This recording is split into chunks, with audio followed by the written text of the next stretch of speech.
کوئی 83 یا 84 کے قریب جنگیں ہیں جو عہد نبوی میں مسلمانوں نے نبی کریم صلی اللہ علیہ وسلم کی قیادت میں یا آپ کی ہدایات کے تحت کسی صحابی کی قیادت میں لڑی ہیں۔ ایک ایک غزوے کا، ایک ایک جنگ کا آپ مطالعہ کریں، آپ کو ہر قدم پر ایسی جنگی حکمت عملی نظر آئے گی کہ آج بھی بڑے بڑے جرنیلوں کی آنکھیں کھل جاتی۔ نبی کریم صلی اللہ علیہ وسلم کے غزوات پر کئی ریٹائرڈ جرنیلوں نے کتابیں لکھی ہیں۔ ظاہر ہے کہ جنگی حکمت عملی کو سمجھنے کا کام جس طریقے سے ایک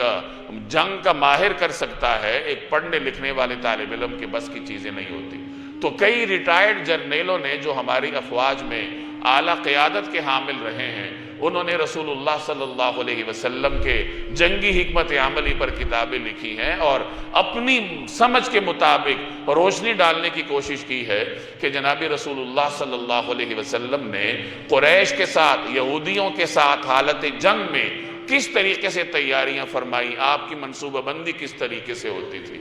آپ جب کسی جنگ کا ارادہ فرماتے تھے